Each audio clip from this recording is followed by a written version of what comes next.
jackroll.net. My name is Wally Sarkisian.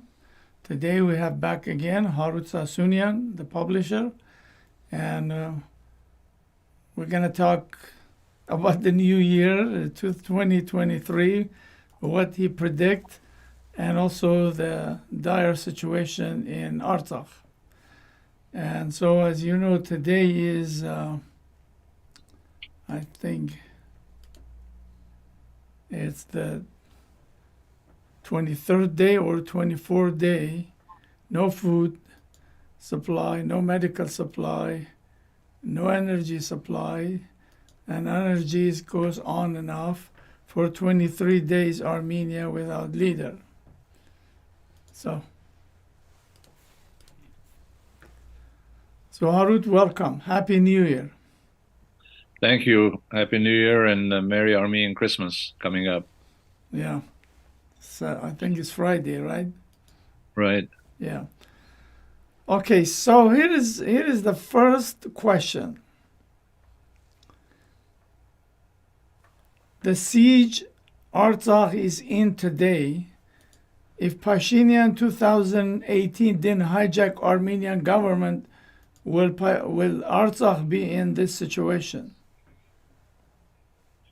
Well, not just Artsakh and not the Lachen corridor. Everything would have been different because this guy came to power basically because Armenians hated the previous leaders so much that they blindly supported anybody. And this guy is a very clever guy. He's a charlatan. He talked a good game and fooled the regular people in Armenia, thinking that he's going to save them, at least from their former leaders, and maybe take them to heaven or someplace. And he repeatedly talked about this year, economy is going to be so great, you're going to live the best years of your life, you're going to make more money, you're going to do this, you're going to do that. And of course, everything he said was empty promises, and he led the country to a disaster. We've lost 75% of Artsakh and parts of Armenia already, and now the rest of Artsakh and Armenia are in danger. So if we had a competent leader, or maybe even a normal leader, would have been better off. But that's the mess we're in. And if the leader of anything is not competent, I always give the example of IBM. If IBM is led by a bunch of incompetent leaders, IBM was so successful will go bankrupt in no time. So if somebody can bankrupt a business when it has an incompetent leader, a country with so many problems like Armenia will definitely go under incompetent leadership that cannot do anything right. There's no business being the leader of anything, let alone a country with like Armenia, which is surrounded by enemies, ready to pounce on it every minute. And we've gone from bad to worse on a daily basis. We got the 2020 war, then the May 12, 2021 attack on east of Armenia, then September 13, 14, 2022 attack. Azeris took more territories, and then we got the Lachen corridor blockaded. I mean, every day we wake up, there's a new problem. We're worse than the day before, and I don't know how long we're going to go on like this. Seems to me the worse stuff he does, the more quieter Armenian people in Armenia are, Before, at least they were protesting something. Now it's total silent. Everybody's fearful even to talk. He's building more jails. He closed down Armenian diaspora, the Ministry of Diaspora. Now he's creating this Ministry of Interior.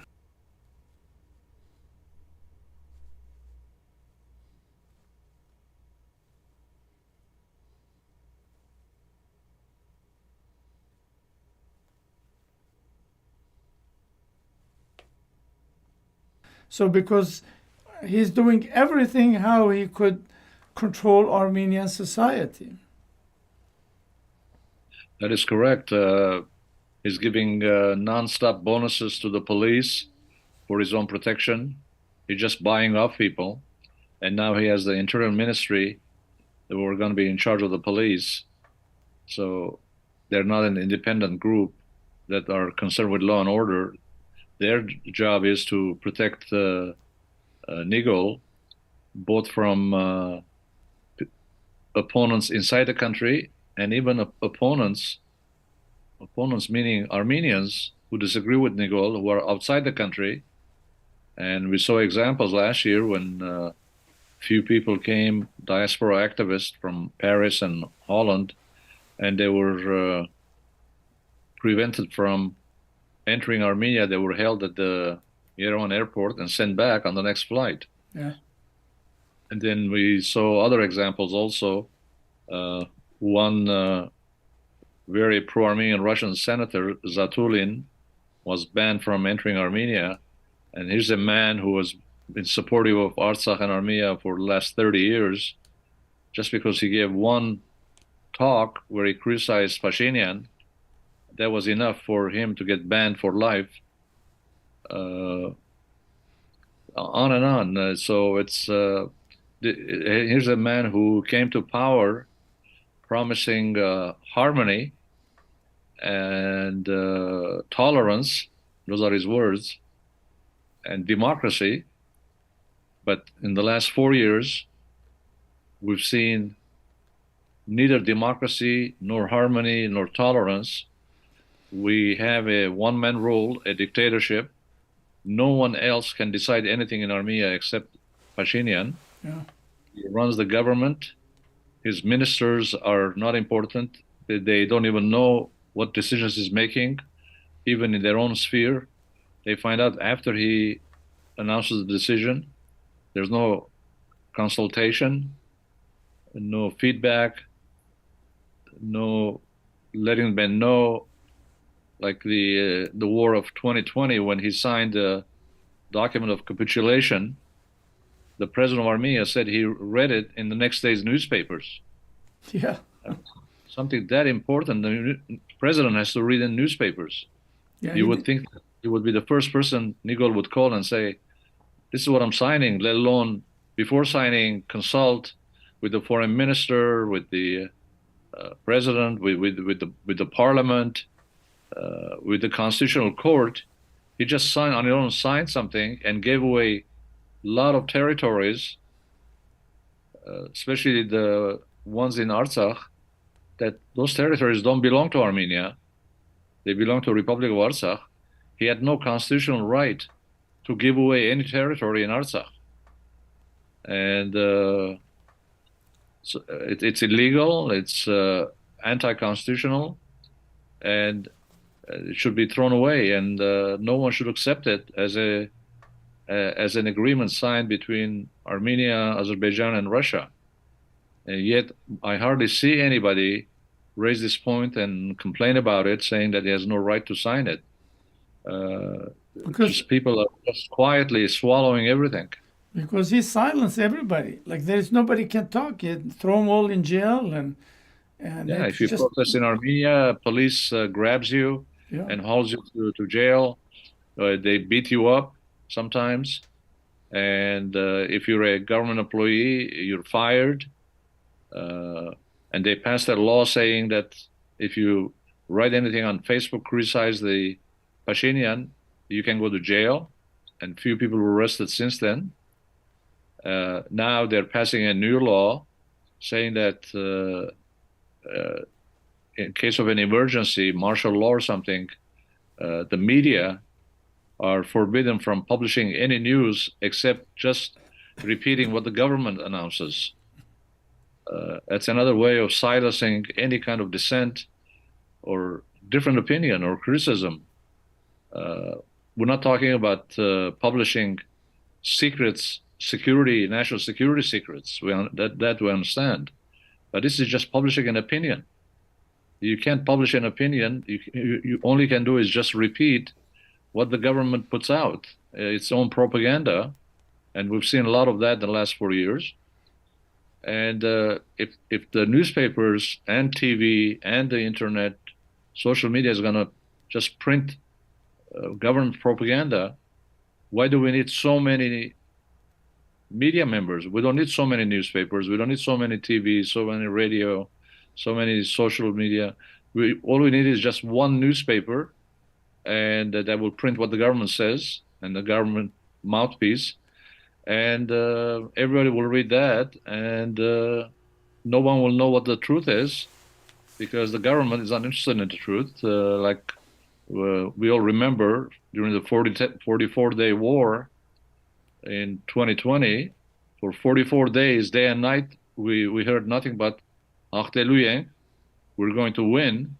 And then 44 days later, we found out that not only we didn't win, but we lost just about everything. Yeah.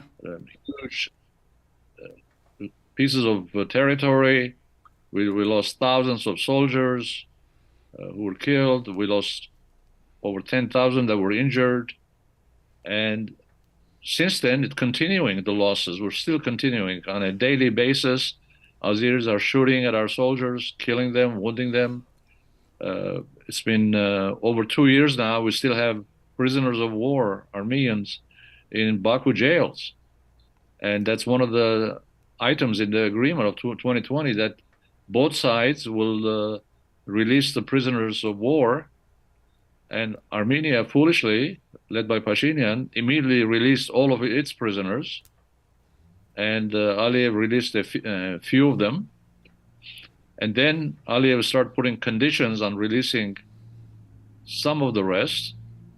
So Pashinyan foolishly gave the maps of the mines in Artsakh in return for a release of prisoners, which he had no business doing because there was no such condition in the agreement of 2020 that he signed.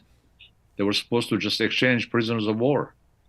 So we still have prisoners in jail in Baku, and every time the Azeris attack, they capture more prisoners, like they did in September 13 of 2021, 3 months ago. And many of them are missing. We don't even know who's a prisoner, who's been killed, who's missing. There's just no information. This is all the result of a guy who has no business running a country. Yeah. He's just a street protester. Actually, I don't know if you saw his New Year things where he was standing with the exact.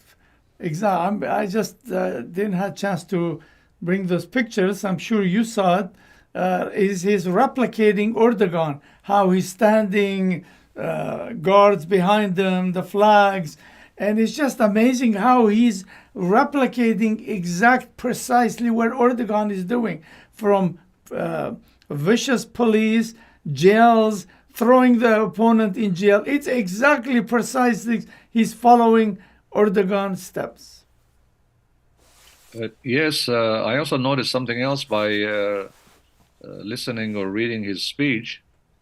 We all know what bad shape Armenia is in, but most of his speech was against all the different economic indexes, how we're doing great in economy, we're doing this, we're then, it's like he was presenting Armenia like it was Switzerland or United States. Yeah.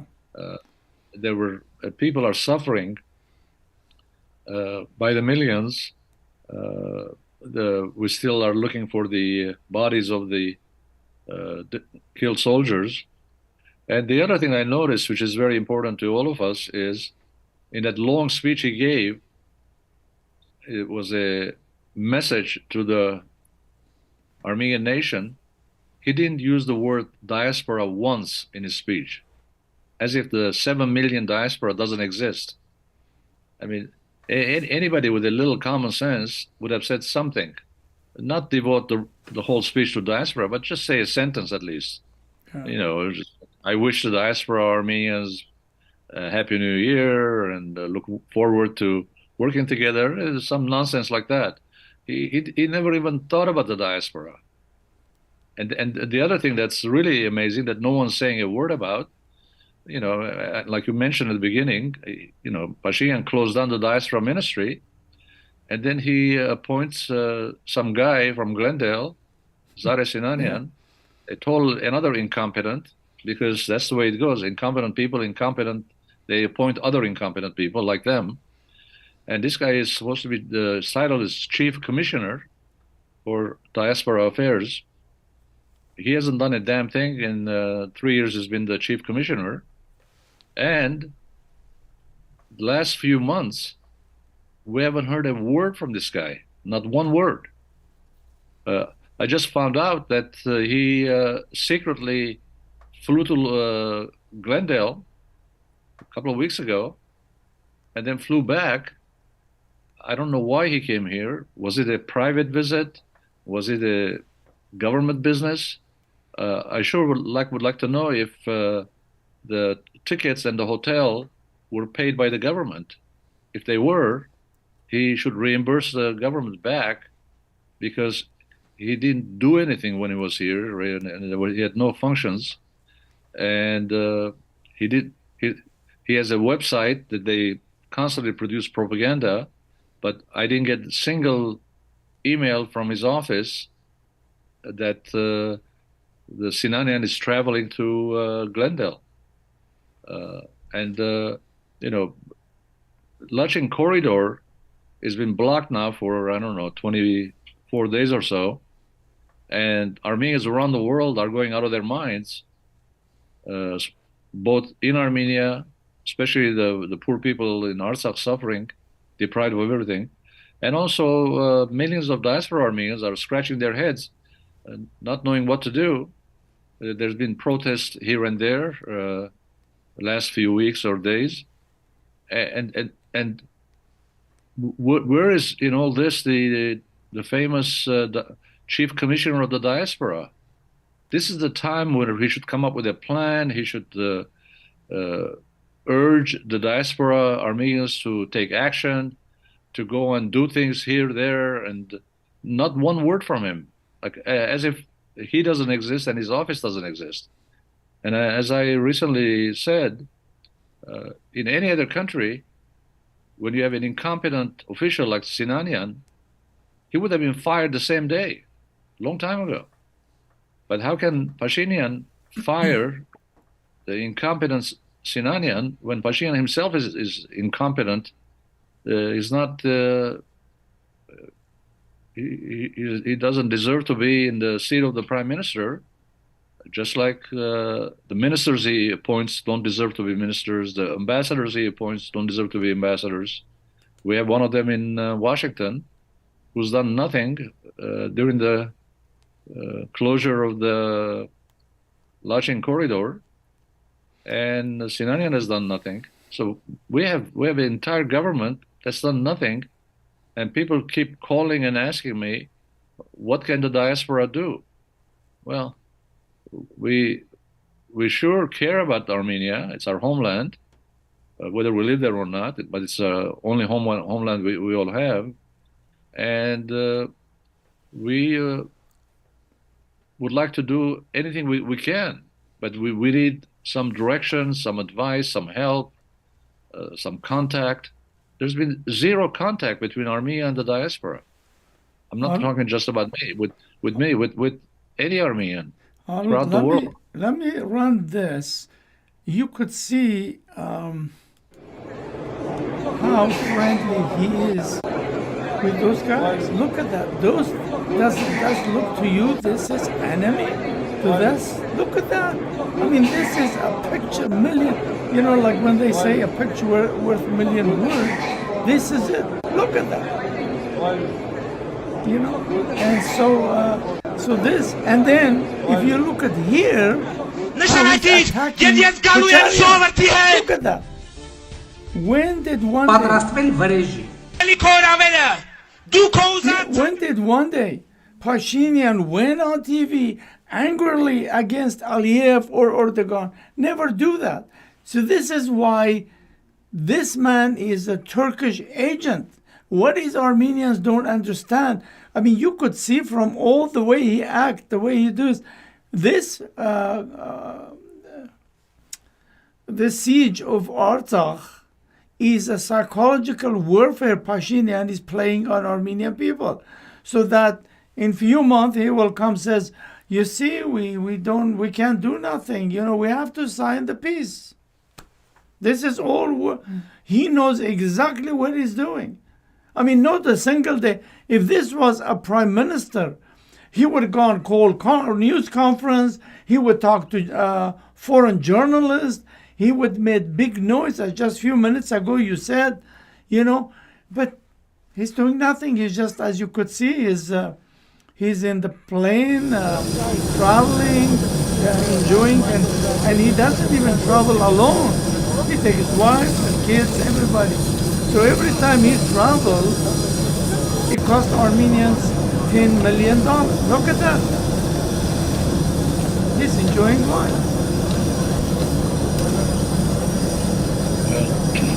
What can I say?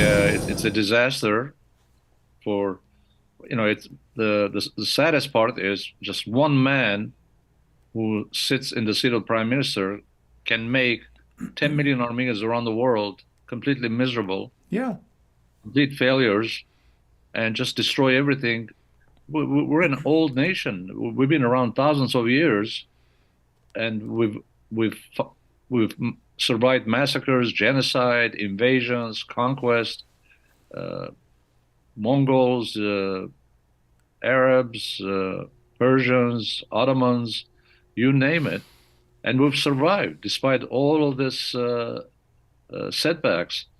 But now we have somebody, after thousands of years, that is doing everything he can to destroy whatever we have. Yeah. And the problem is that we cannot do anything. This is the frustration that we can't do nothing, and the people in Armenia, they cannot do anything. And it's just like so frustrating. We write, we do all that stuff, but doesn't mean nothing. Unfortunately, you're correct. We're all frustrated. I get calls every day saying, "What can we do? What can we do?" I give them whatever advice I can, but at the end of the day, we're not in Armenia. We don't have a official position to make decisions for Armenia. Yeah. We're only in the position of helper. We can only help. Even for helping, there's no direction, there's no connection, nothing. As if 7 million Armenians don't exist. Yeah. There's just one man sitting in Yerevan by himself. He doesn't consult with anybody in Armenia. He doesn't even consult his own people, his own party members. And if anybody gives him a piece of advice by mistake, he doesn't listen to it.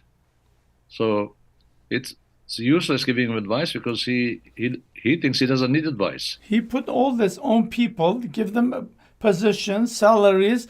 Of course, those people are not going to criticize him. Those people are not. In fact, even if they want, they're scared to death. They can't do anything. So it's weird. Armenia is in big, big trouble. It's a dictatorship is building up, and I don't think this guy will ever leave that position, election or without election. Well, we all remember when he first came to power, he stood in the main square in front of Marriott, addressing over 100,000 people. And I remember his words very clearly. Yeah. He said, "Dear people, if the day comes when you're unhappy with me, I will leave the same day my position." Yeah. That's a promise he made. And since then, his rating has gone down from 80% down to probably 15, maybe at most 20%. So most people are against him. And then there have been dozens of protests of various sizes, from hundreds of people to thousands of people. And I remember somebody asked him, but you said that you're going to leave if people protest, and there are protests. And he gave the most amazing answer. He said, "No, those who are protesting, they're not people." In other words, if you the people are only the ones who agree with him, who are his blind slaves, followers. And if you disagree with him, then you're not a human being. You're not people. It's just shocking the things we've heard in the last 4 years. So what do you predict? Well, how 2003 landscape gonna be in Armenia? Well, here's the situation. If Pashinyan refuses to leave his seat, like he has been refusing,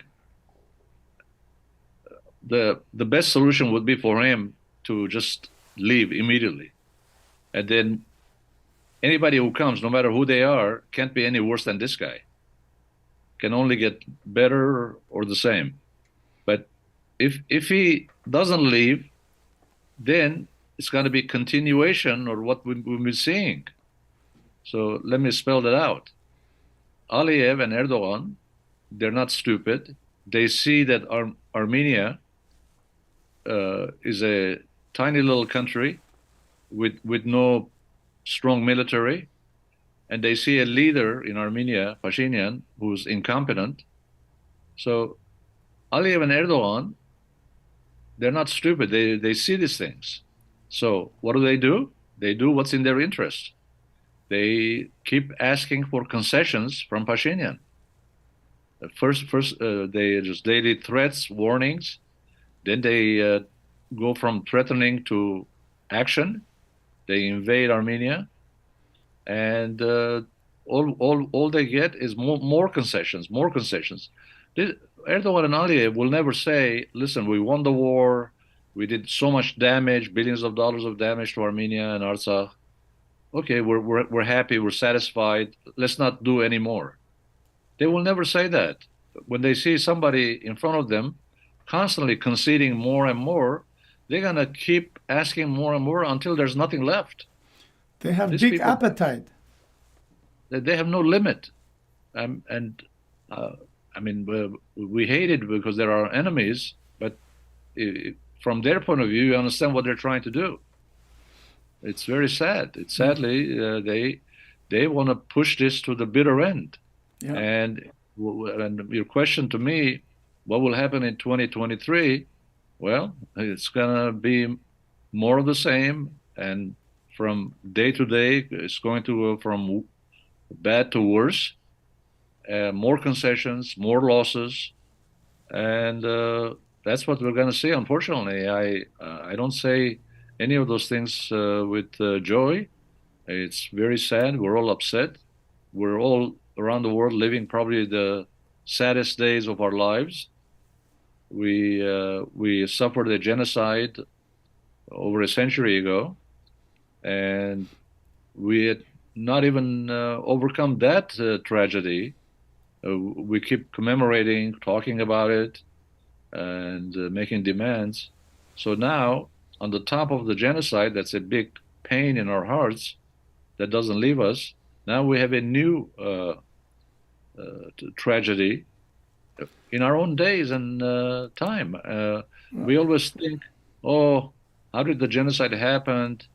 I wasn't living at the time. If we lived at the time, maybe we could have done something. Okay, we didn't live. There's nothing we can do what the genocide is done. But now we have a new major tragedy, a disaster for Armenia in our own time. We see it with our own eyes on video. We read it, we hear it. And again, like the genocide 100 years ago, again, we can't do anything. This is even more frustrating than if you weren't there. If you weren't there, there's nothing you can do. But we're here, and we're seeing what's happening. And there are a lot of intelligent Armenians around the world who are experts in economy, finance, international relations, technology, medicine, engineering, you name it, in any field. All these people, they're all useless. It's a waste. It's a complete waste. It's like, well, what we say Azerbaijan has billions of dollars of oil underground, and it's bringing it up and selling it. And and some people compare the diaspora to a treasure that Armenia has, and yet that treasure Armenia decides to ignore and not use. So if the diaspora was, let's say, oil underground in Armenia, so what Pashinyan is doing is like ignoring that there's billions of dollars of oil in Armenia and not bringing it up. So that's how he's treating the diaspora. The diaspora is treated as a non-existent treasure, Yeah. and there's no benefit. That's why he's working hard against diaspora. I mean, that's he knows what he's doing, you know. So this, as we mentioned at the beginning, he was first goal. He was like he closed Minister of Diaspora because he just hate diaspora. He hate Artsakh. He hate Tashnak. He hate everybody except the Turks. As you those videos we show you, those are perfect example how this guy behave. He's friendly with them. He sit with them. He eat ice cream with them. Yet with Armenians, he talk with a hammer. He attack them verbally and every other ways. You know. And so the question is, what can Armenian people do, whether in Armenia or in diaspora? I mean, that's really the big question. How do you get rid of this guy? Well, the only thing we can all do, especially those in Armenia, is to rise up and gather in front of the Prime Minister's office, not 500 or 1,000 or 2,000, by 100,000, 200,000, and demand his immediate resignation. I can guarantee you, if 200,000 Armenians tomorrow gather in Yerevan in front of the Prime Minister's office, he's going to leave immediately. He Yeah. cannot ignore 200,000 people. But here is the problem. I interviewed some other people. The problem is many of those people work for government, whether in Yerevan or the townships and villages, and they are fearful of their jobs. Pashinyan, you know how he's ruling those people. And this is the biggest problem when people don't come in the street. They are fearful. And I even talked to Arab Papian, and I said, why can't the military? He says military is corrupt. Military is the same thing, you know. And so this is the dilemma. People are fearful. Yeah, but Wally, there's more people in Armenia than just government employees. Well, that's the Every biggest employer. I know, but not government doesn't employ millions of people. We have, I don't know how many people, 2.5 million. Some people say officially it's 3 million, but let's say 2.5 million or a little over 2 million. So we have a couple of million people who can rise. They're not all government employees. I What I see is that the people in Armenia do not realize that they're standing at the edge of the precipice, that they're about to tumble over any minute. That's why every time somebody goes to Armenia, comes back, calls me and say, "Oh, you won't believe what's happening in Yerevan." Well, tell me.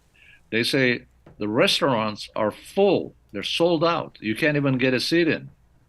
People are dancing, singing, eating, drinking, enjoying. So Armenians don't seem to be realizing that they're really at the knife's edge.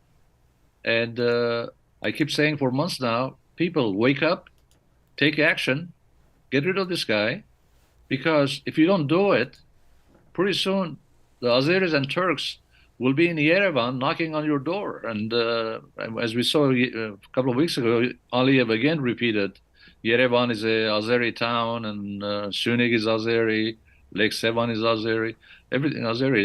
And then he met with a group of Azeri extremists, but Aliyev doesn't see them as extremists. He met with them, and they established Western Azerbaijan Republic. Western Azerbaijan, meaning current Armenia. Yeah. And he gave them a huge building at the headquarters, and he said to organize an international conference, invite all our friends from around the world to come and talk about how Armenian territory is used to be Azeri territory. Those are all ridiculous things for anybody who knows history, but those who don't are fooled. And Armenian people hear these things, but they ignore them. But they're ignoring them to their peril, because the day will come when the Azeris will be knocking on their door in Yerevan, and then they're going to say, "Oh my God, what is this?" But it's too late. Too late to wake up. The time to wake up is now, before that disaster happens. You need to get up, demand a proper leadership, provide proper arms to the military to defend the country's borders, which is one of the constitutional duties of the prime minister, to defend the country's borders. He hasn't done that. We expect him to defend the Lachin corridor, but that's ridiculous because he can't even defend Armenia's borders, let alone the Lachin corridor. Yeah. So people have to wake up. That's the only solution. People have to wake up and topple this incompetent leader from office. There's no other choice. He's not going to leave on his own. The military is too weak to take any action. The protesters are too few, and the dissenters, the opposition, is fragmented. There's so many tiny little groups or opposition. Yeah. I talked to many of them, and I asked them, "Why don't you all join so you represent a considerable number?" They say, "Oh no, we can't work with so and so and so and so. Yeah. We don't like them. We don't agree with them." I go, "Listen, we're losing the country. What are you talking about? Let's all unite and get rid of Pashinyan first, and then sit down and have a meeting and see who's saying what, and then have an election and have the people select a new leader." But you can't say, "No, I don't want to talk to so and so." What I say is just put everything else aside. Everything else is secondary right now. We're losing the country. So right now, even if you don't like somebody, just sit with them, talk to them, see how you can defend the homeland, and then look at you. We can always disagree later on. We can have our own ideology, our own goals, objectives later on. But right now, we have to put everything else. Everything else is secondary. The priority number one is to save the country, to unite, to arm the military, and get a new leader. Well, I hope people will hear your message, but it seems to me the ones I talk, they are fearful. They're really, really fearful. They see this dictator, he's built, you could see like he's built a vicious police. So the problem is there are Armenian people, there is Pashinyan, and there is police in between. Unless Armenians convince the police, it's time you back off.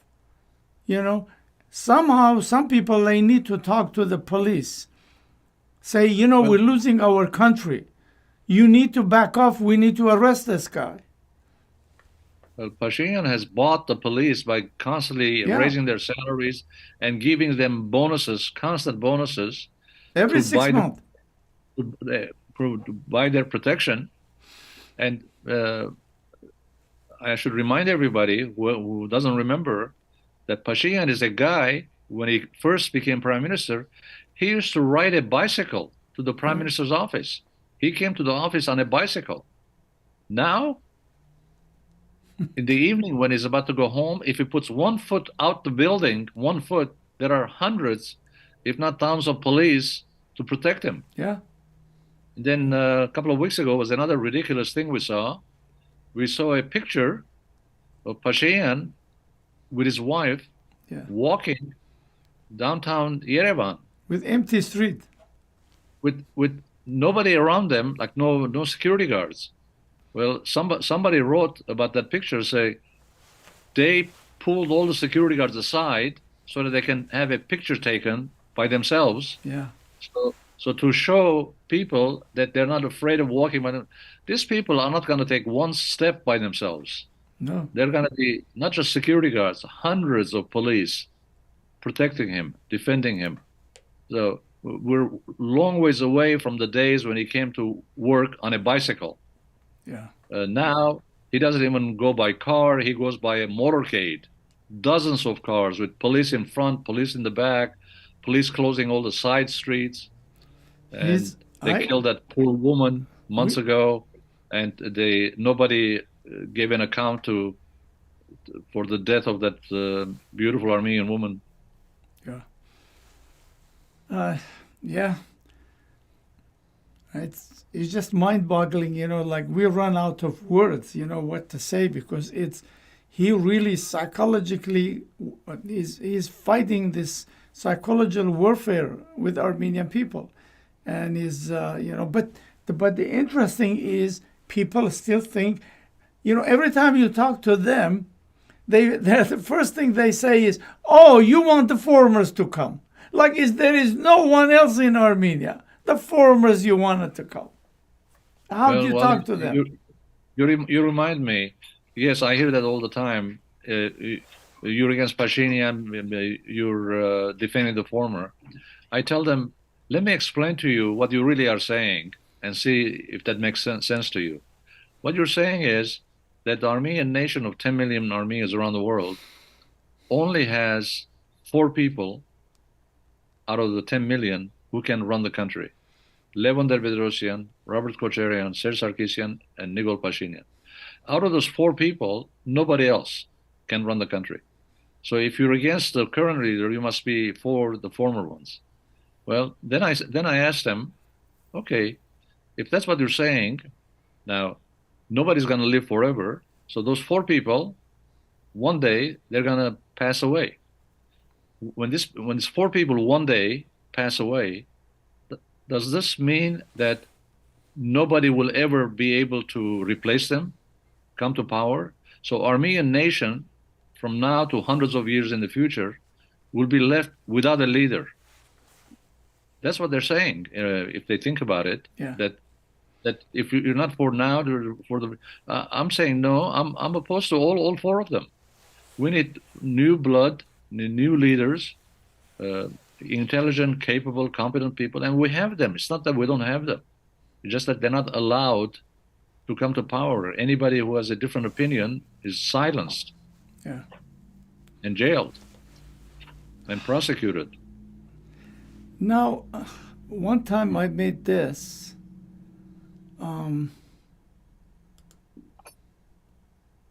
Have a look at this.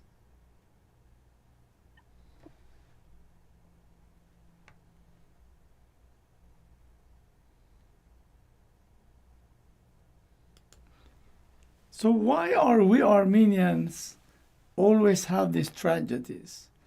It was 1915, and then we had the earthquake, massive earthquake, more than probably any countries.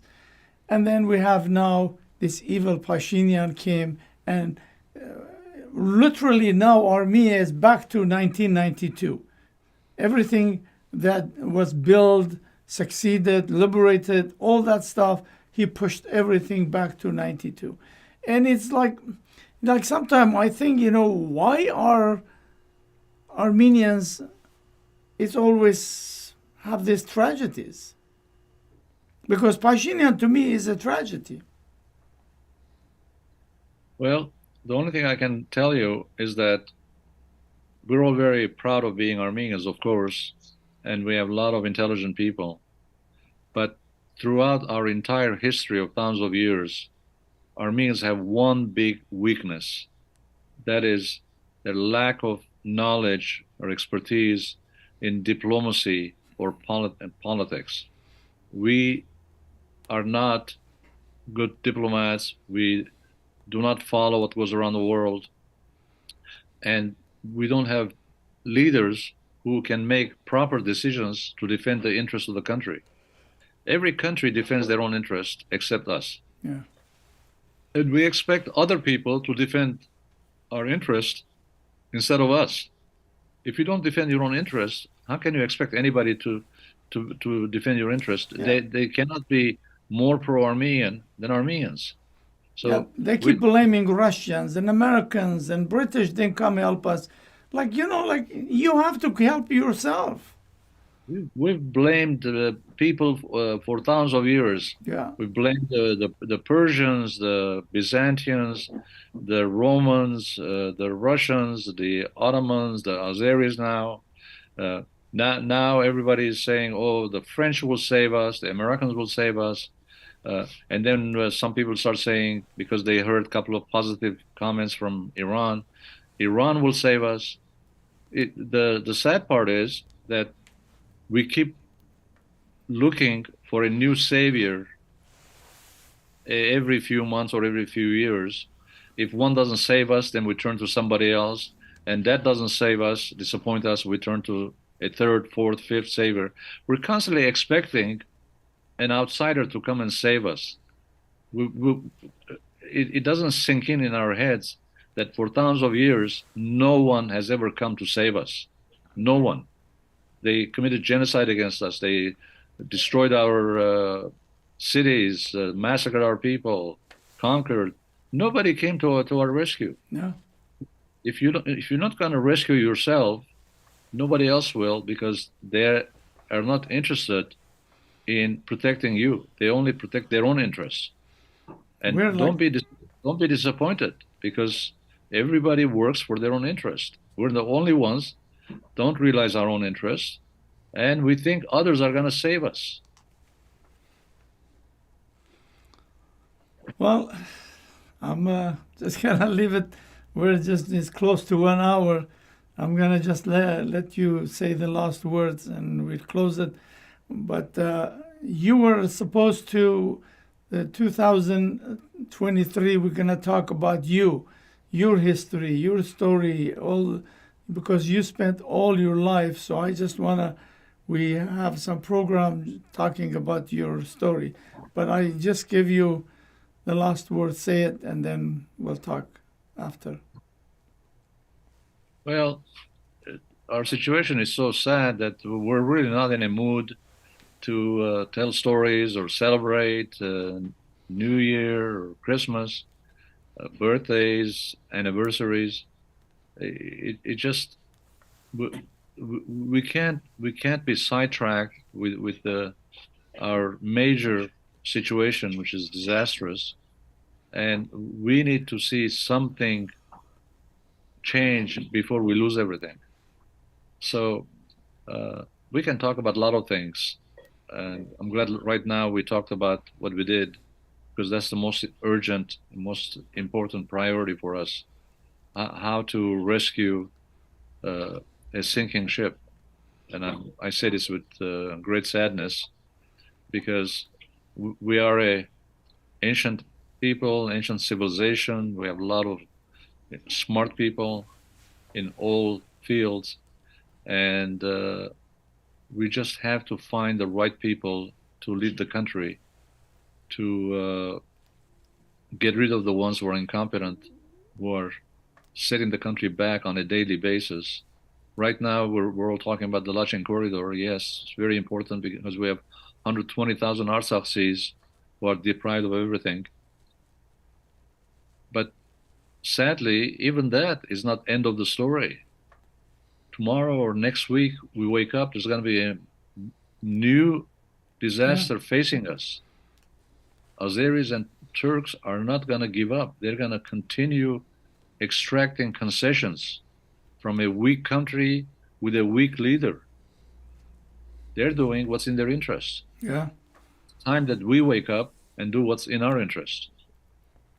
Yeah. Well, I thank you very much for taking your time and talking to us.